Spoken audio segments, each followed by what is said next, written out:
A'udzubillahi minasyaitonirrajim. Bismillahirrahmanirrahim. Allahumma sholli ala sayyidina Muhammad wa ala ali sayyidina Muhammad. A'udzubillahi minasyaitonirrajim. Bismillahirrahmanirrahim. Rabbi sadri wa yassirli amri wahlul 'uqdatam min lisani yafqahu qawli. Assalamualaikum warahmatullahi wabarakatuh. Sahabat-sahabatku, saudaraku dimanapun Anda berada, pada malam hari ini setelah kita menunaikan sholat fardu maghrib, saya ingin menyapa sahabat-sahabatku, saudaraku dimanapun Anda berada. Bagaimana kabar saudaraku pada hari ini? Alhamdulillah, baik jasmani maupun rohani, dan keimanan tetap kokoh di dalam dada ini sampai di hari perjanjian untuk meninggalkan dunia ini. Nah, sahabat-sahabatku, saudaraku dimanapun Anda berada, di sini saya ingin mengajak sahabat-sahabatku, saudaraku untuk menyaksikan video ini yang dibawakan oleh Ustadz Abu Fikri. Jadi Ustadz Abu Fikri ini mengkaji siapa orang kafir menurut versi hakikat dan makrifat. Nah, ini menurut kajian hakikat dan makrifat. Apakah benar seperti ini? Ataukah beliau belum pernah mengikuti satu tarekat sehingga membawa paham seperti ini? Hal ini menunjukkan kegalauan pikiran, menunjukkan kekacauan pikiran. Yuk kita simak bersama-sama video berikut ini. Nah, sekarang saya mencoba untuk mengkaji, menjelaskan tentang orang kafir, biar kita paham apa dan siapa itu orang kafir dalam versi kajian hakikat, dalam versi kajian makrifat. Nah, MANUSIA, manusia itu namanya. Kalau ini tubuhnya, lalu manusianya mana? Manusianya tersembunyi di balik tubuh, tersembunyi di balik nama, dipari oleh Allah dalam jantung. Itulah manusia. Nah, ini yang harus kita pahami, karena kita hendak mencari siapakah yang kafir itu sebenarnya. Dikatakan oleh Allah, innal insana li rabbil kanud. Yang kafir itu, yang ingkar itu, yang menentang kebenaran itu, dialah manusia. Ya, manusia siapa saja, manusia mana saja. Apakah dia bermerek dengan merek Islam, Kristen, Hindu, Buddha, Yahudi, Konfusius, Zoroaster, atau apa sajalah. Selama dia bertubuh, berbadan, dan berjasad, dia bermula daripada air sulbi tadi, itulah dia manusia. Itulah dia orang kafir yang perlu kita pahami. Nah, setelah sahabat-sahabatku, saudaraku menyaksikan video tersebut, kira-kira bagaimana pemahaman daripada sahabat-sahabatku, saudaraku, atau pengertian yang saudara dapat? Sahabat-sahabatku dapat setelah melihat video tersebut. Ini catatannya adalah kafir menurut versi hakikat dan makrifat. Nah, ini selalu dipakai orang untuk menjerumuskan umat Muhammad ini dalam kebingungan. Yang kedua, untuk memurtadkan umat Muhammad ini, umat beragama Islam ini, dengan jalur hakikat makrifat. Karena kalau dari syariat mereka tidak bisa masuk, karena jelas kalau di syariat. Nah, mereka selalu masuk di hakikat dan makrifat, di hakikat dan makrifat. Jangan lupa kita membawa lampu, suruh, obor, atau pelita untuk menerangi jalan kehidupan ini. Nah, di sini saya mengambil kesimpulan segitu banyak uraiannya. Kenapa sih kita mengambil potongan-potongan daripada video tersebut? Karena kalau secara full video, durasinya tidak mungkin kita untuk melakukan pengupasan, ya kan? Jadi mana titik-titik yang kita anggap perlu untuk kita bahas, maka kita ambil potongan video itu. Bukan berarti kita ingin menyamarkan, tetapi ingin menyorot Di kalimat mana beliau menekankan? Nah, setelah saya catat, ada 5 catatan saya di sini, ya kan? Saya lebih tertarik pada kesimpulan akhir. Nah, di sini ada kesimpulan akhir yang disampaikan oleh Ustadz Abu Fikri. Nah, yang disampaikan Ustadz Abu Fikri ini. Di sini saya mengambil kesimpulan akhir. Nah, inilah yang harus kita pahami. Nak mencari siapakah yang kafir itu sebenarnya. Dikatakan oleh Allah, yang kafir itu adalah yang ingkar. Itu yang menantang kebenaran. Itu dialah manusia. Ya, manusia. Siapa saja manusia, mana saja, apakah dia bermerek dengan merek Islam, Hindu, Yahudi, Kongfusu, Zoroaster, atau apa sajalah, selama dia bertubuh berjasad, dia bermula dari air sulbi, tadi itulah dia manusia, itulah orang kafir yang perlu kita pahami. Jadi di sini selagi dia bertubuh, berarti kalau dia bertubuh berjasad, nah ini tubuh, ini tubuh yang disebut dengan jasad. Nah, ini yang disebut manusia, atau yang disebut juga, ini yang disebut, ini bukan disebut manusia ini. Kalau dia katakan itu di catatan saya ada insan. Nah, ya, kalau di catatan saya ini katanya insan, jiwa. Yang nampak ini insan atau jiwa, kan? Atau an-nas. Nah, yang nampak ini. Kan? Jadi yang namanya manusia yang mana? Yang mana yang disebut manusia itu? Yang disebut manusia itu kalau menurut pendapat beliau, yang terpatri di jantung. Nah, itulah manusia yang terpatri di jantung. Bersembunyi di balik nama, bersembunyi di balik manusia, bersembunyi di balik tubuh. Itulah manusia. Nah, jadi di sini menggambarkan kekacauan pikiran beliau, kan? Kekacauan pikiran beliau untuk memahami dinnya Allah ini.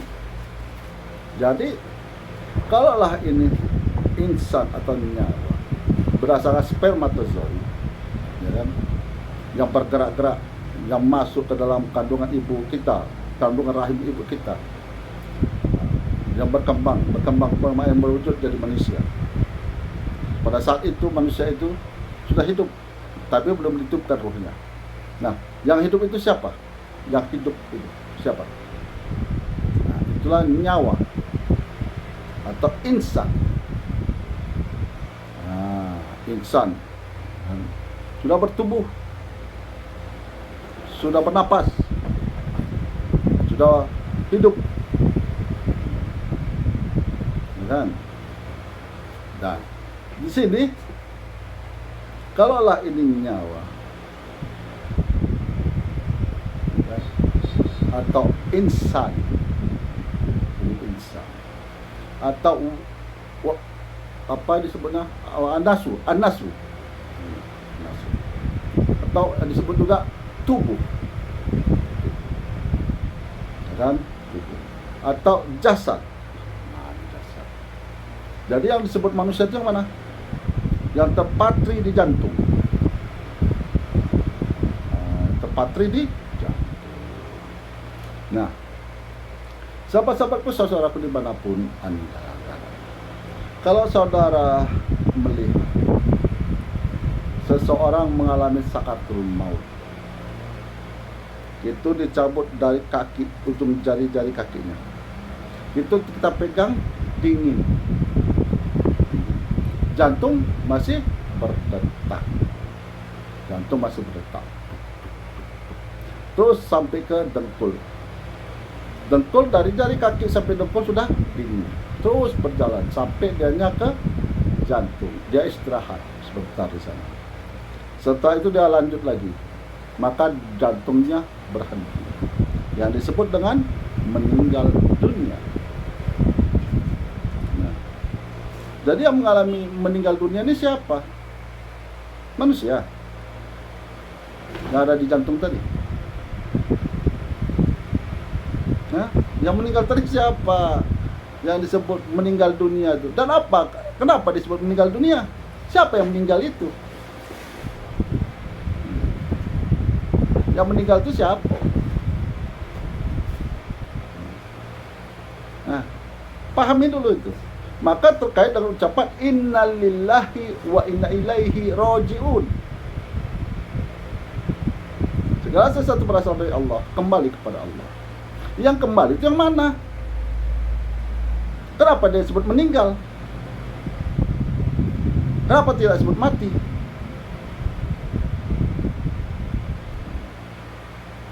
Jadi yang disebut manusia itu ada dua unsur. Yang disebut manusia itu ada dua unsur. Yang pertama ada unsur ruh. Ini yang ngomong. Yang disebut juga dengan nyawa, atau disebut dengan napas. Nah, ini yang ngomong. Satu lagi unsurnya apa? Ini yang nampak ini. Maka disebutlah dia manusia. Kalau kedua ini berpisah, maka satu disebut jasad, yang satu disebut ruh meninggalkan tubuh. Maka berpisah dia. Tidak disebut lagi namanya manusia, karena dia sudah berpisah. Unsur alam kembali kepada alam, unsur ruh kembali kepada Allah. Tapi tidak semua ruh kembali kepada Allah. Tidak semua ruh kembali kepada Allah. Karena ada ruh yang ditolak dan ditutup langit pertama oleh para malaikat. Jadi kajian beliau ini terbalik. Nampak kali beliau ini mengalami kekacauan pikiran. Bukan berarti saya ingin merendahkan beliau, tidak. Tapi secara kajian, hakikat dan marifat, beliau ini sudah mengalami kekacauan pikiran. Bahwa di dalam yang disebut manusia itu adalah ruh dan jasad. Inilah disebut manusia. Kalau berpisah di antara keduanya, maka dia tidak disebut lagi manusia. Yang satu sudah disebut jasad, yang ruh sudah pergi meninggalkan dia.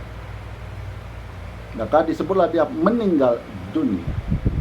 Dan yang disebut meninggal dunia adalah perpisahan antara ruh dan jasad. Yang meninggalkan dunia itu siapa?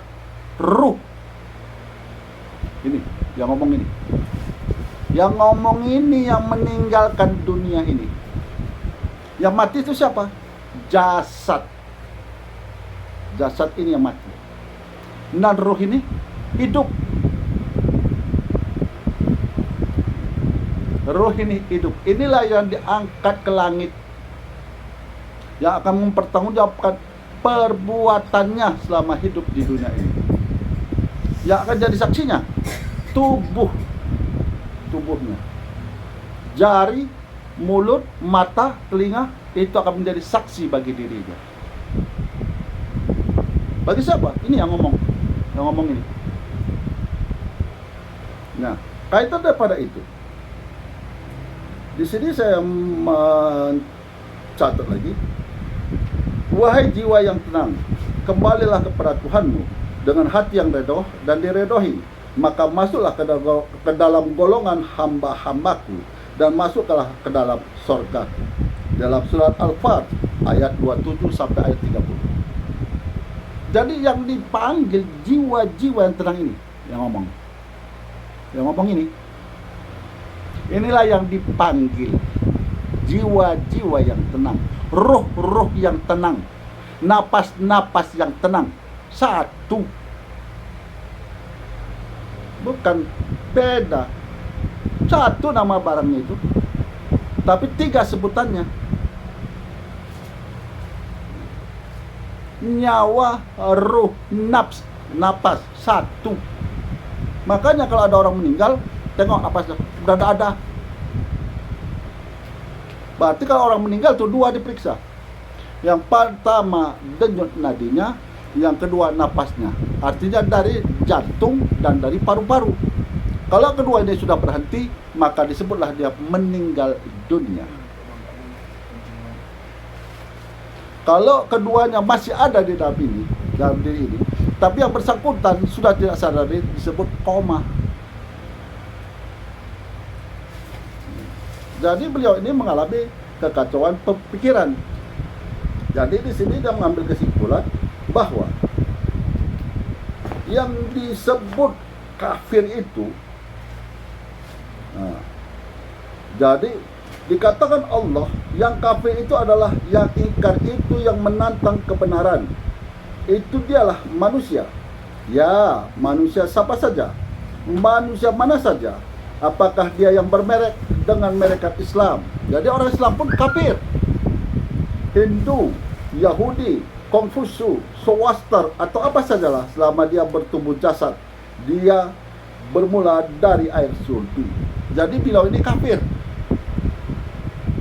Ustadz Abu Fikri kafir berdasarkan keterangan beliau, karena beliau bertubuh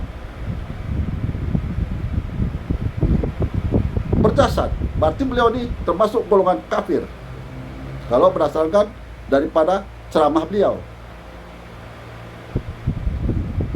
Disinilah nampak beliau itu mengalami gagal dalam mengikuti suatu tarekat, atau beliau belum pernah duduk dalam satu majlis tarekat. Jadi mengatasnamakan hakikat ma'rifat. Saya ulangi. Yang namanya manusia terdiri dua unsur. Yang pertama unsur ketuhanan, yang kedua unsur alam. Yang mana unsur alam? Jasad. Yang mana unsur ketuhanan? Ruh. Yang ngomong. Ruh ini akan dipengaruhi sesuai dengan perkembangan daripada dirinya sendiri. Yang kedua akan dipengaruhi oleh setan laknatullah dan bala tentaranya. Itulah yang akan mengajak manusia itu kesesatan, mengajak ke dalam kesesatan, jalan yang dimurkai Allah. Maka manusia berlindung daripada jin dan manusia. Jadi manusia memohon kepada Allah yang Maha Kuasa dari manusia, yang kedua dari jin. Jin ini termasuk setan. Jelas sudah, sahabat-sahabatku, saudaraku dimanapun Anda berada. Jadi di sini kita harus berhati-hati. Kalau orang ingin menyesatkan dalam ilmu syariat, maka orang itu takkan bisa. Karena banyak ahli-ahli syariat. Tapi kalau dia mulai memasukkan dalam hakikat marifat, nah disinilah yang suka menyesatkan manusia. Menjauhi daripada ajaran Nabi kita, Rasul kita, Nabi Muhammad sallallahu alaihi wasallam. Lagi di sini di dalam Al-Qur'an, di surah Al-Anbiya, di surah Al-Anbiya, kullu nafsi zaikatul maut. Tiap-tiap yang berjiwa akan merasakan mati. Jiwa, ruh. Jadi jiwa dan ruh itu sama. Itu juga. Jadi yang akan mengalami kematian apa? Ruh itu yang akan mengalami kematian. Apa yang dimaksud dia meninggal dunia? Meninggalkan alam ini. Alam yang mana dia tinggalkan itu? Ini. Alam ini yang dia tinggalkan. Ini alam ini. Jasad alam. Berasal dari tanah penciptaan Nabi Adam. Ini alam yang terdiri dari 4 unsur: api, angin, air, tanah. Inilah unsur daripada alam ini yang ada di dalam diri ini, yang disebut dengan 4 anasir. Jadi disebut meninggal dunia, roh kita ini meninggalkan jasad kita, bukan meninggalkan yang kita tempati ini. Yang meninggalkan ini maksud itu adalah meninggalkan jasad ini. Inilah alam dia, yang mengurung dia sebagai alat untuk mengabdi kepada Allah. untuk berbakti kepada Allah, untuk taat kepada Allah. Inilah dia. Alat dia. Dan ini juga akan menjadi saksi bagi dia atas ketaatannya, atas keikarannya. Inilah dia saksinya. Ini jasad ini. Jadi begitu sahabat-sahabatku, saudaraku dimanapun Anda berada, berhati-hatilah. Karena kalau orang yang menyesatkan umat Nabi Muhammad ini, dari segi syariat mereka tak akan bisa masuk. Karena syariat itu jelas, hukum-hukum dalam agama Islam jelas. Tapi itu sudah memasukkan hakikat dan marifat, maka di sini dia akan mengkelok-kelokkan keimanan umat Muhammad ini sehingga jatuhnya kafir. Bagaimana mungkin dikatakannya orang Islam itu orang kafir? Sementara rukun Islam yang pertama mengucapkan 2 kalimat syahadat. Asyhadu an la ilaha illallah wa asyhadu anna Muhammadar Rasulullah. Saya bersaksi tiada Tuhan selain Allah dan Nabi Muhammad itu utusan Allah. Maka jatuhlah dia memeluk agama Islam. Bagaimana dinyatakan orang Islam itu termasuk yang kafir? Nampak di sini kekacauan pikiran daripada Ustadz Abu Fikri yang tidak memahami kajian hakikat marifat. Nah, begitu sahabat-sahabatku, saudaraku dimanapun Anda berada. Andai kata ada saudaraku yang sakit, baik yang dirawat di rumah maupun di rumah sakit, marilah kita bersama-sama tetap mendoakan saudara kita. Semoga Allah mengangkat penyakitnya, beraktivitas sebagaimana biasanya, dan keimanan tetap kokoh di dalam diri. Jangan lupa untuk memperbaiki sholat, sehingga hendaknya dapatlah sholat yang khusyuk, sholat yang dapat mencegah diri kita daripada perbuatan keji dan perbuatan mungkar, dan perbanyak mengingat kematian. Karena dengan memperbanyak mengingat kematian, maka nafsu bisa kita kendalikan. Akhirul kalam saya akhiri dengan Assalamualaikum warahmatullahi wabarakatuh.